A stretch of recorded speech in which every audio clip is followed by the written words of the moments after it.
এখনকার বিশেষ বিশেষ খবর। দেশ আজ কৃতজ্ঞ চিত্তে জাতির জনক মহাত্মা গান্ধীর ১৫৫তম জন্মবার্ষিকীতে তাঁকে স্মরণ করছে। প্রধানমন্ত্রী নরেন্দ্র মোদী বলেছেন, স্বচ্ছ ভারত মিশনকে সফল করে তুলতে প্রতিটি দেশবাসীর ভূমিকাই গুরুত্বপূর্ণ। কেন্দ্রের এনডিএ সরকার পশ্চিমবঙ্গে রেলের উন্নয়নে প্রায় ১৪,০০০ কোটি টাকা বরাদ্দ করেছে বলে রেলমন্ত্রী অশ্বিনী বৈষ্ণব জানিয়েছেন। ইসরায়েল রাষ্ট্রসংঘের মহাসচিব আন্তোনিও গুতারেসকে সেদেশে প্রবেশের ওপর নিষেধাজ্ঞা ঘোষণা করেছে। এদিকে ভারতীয় দূতাবাস ইসরায়েলে বসবাসকারী দেশের নাগরিকদের সতর্ক থাকার নির্দেশ দিয়েছে। সংযুক্ত আরব আমিরশাহীর শারজায় আগামীকাল থেকে শুরু হচ্ছে মহিলাদের নবম আইসিসি টি-20 বিশ্বকাপ ক্রিকেট। আসছি বিস্তারিত খবরে।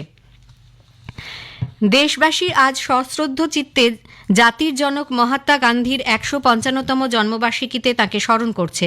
সকালে নতুন দিল্লির রাজঘাটে বাপুজির সমাধিস্থলে এক সর্বধর্ম প্রার্থনা সভা অনুষ্ঠিত হয়।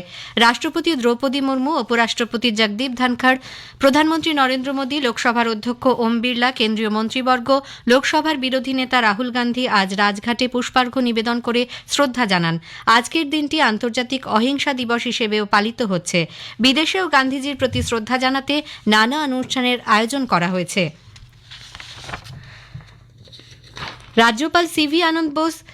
পশ্চিমবঙ্গের রাজ্যপাল সিভি আনন্দ বোস জাতির জনক মহাত্মা গান্ধীর ১৫৫তম জন্মদিন উপলক্ষে ব্যারাকপুর গান্ধীঘাটে প্রার্থনা সভায় যোগ দেন। গান্ধীজির স্মৃতিস্তম্ভে পুষ্পার্ঘ্য অর্পণ করেন তিনি। যথাযোগ্য মর্যাদায় আজ প্রাক্তন প্রধানমন্ত্রী লাল বাহাদুর শাস্ত্রীর ১২১তম জন্মদিন পালন করা হচ্ছে। মহাত্মা গান্ধীর আদর্শে অনুপ্রাণিত হয়ে তিনি দেশের স্বাধীনতা আন্দোলনে ঝাঁপিয়ে পড়েছিলেন। বিভিন্ন অনুষ্ঠানের মধ্য দিয়ে আজ তাঁর স্মৃতি তর্পণ করা হয়। উপরাষ্ট্রপতি জগদীপ ধনখড় এবং প্রধানমন্ত্রী নরেন্দ্র মোদী বিজয়ঘাটে শাস্ত্রীজিকে শ্রদ্ধা জানান। প্রধানমন্ত্রী নরেন্দ্র মোদী বলেছেন, পরিচ্ছন্ন ভারতের স্বপ্ন সফল করতে ধারাবাহিকভাবে আমাদের প্রচেষ্টা চালিয়ে যেতে হবে।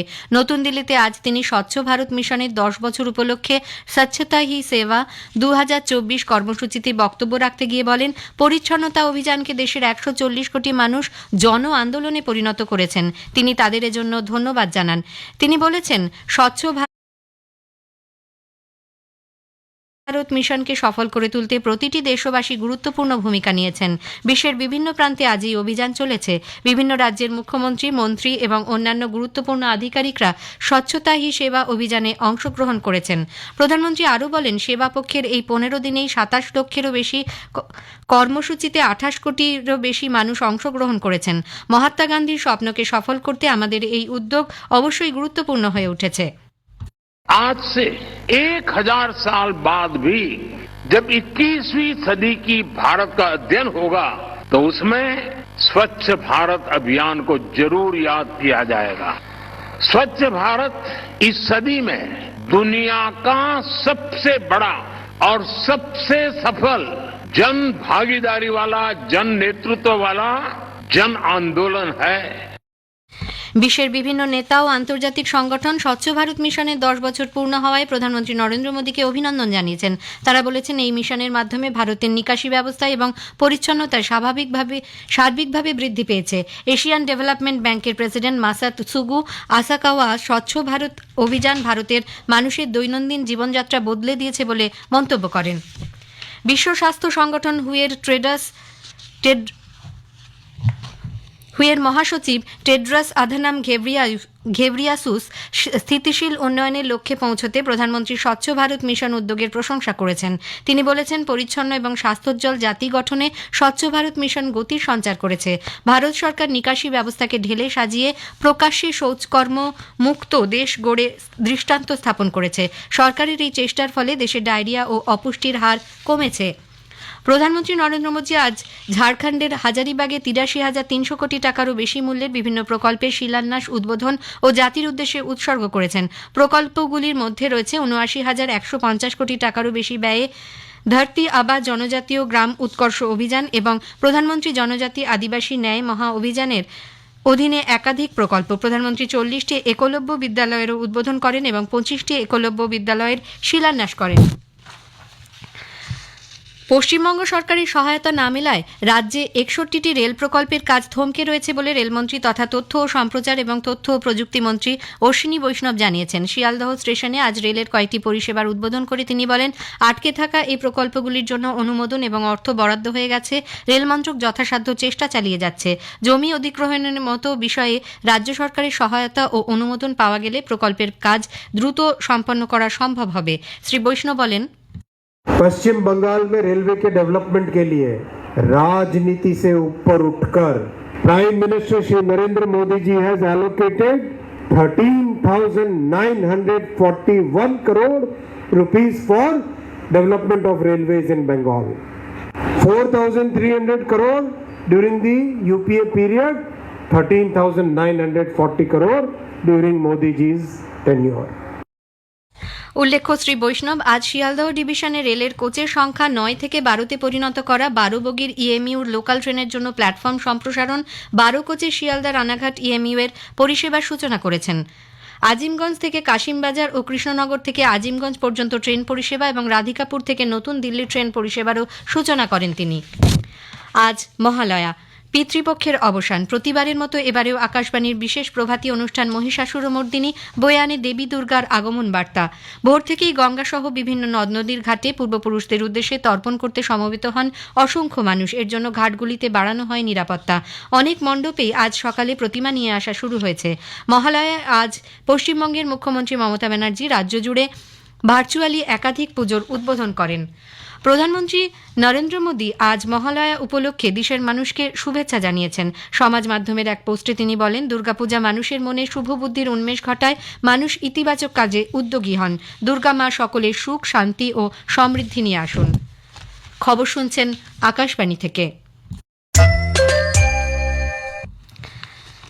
ইসরায়েলের বিদেশমন্ত্রী ইসরায়েল কার্টাজ রাষ্ট্রসংঘের মহাসচিব আন্তোনিও গুতারেজকে সে দেশে প্রবেশে নিষেধাজ্ঞার কথা ঘোষণা করেছেন।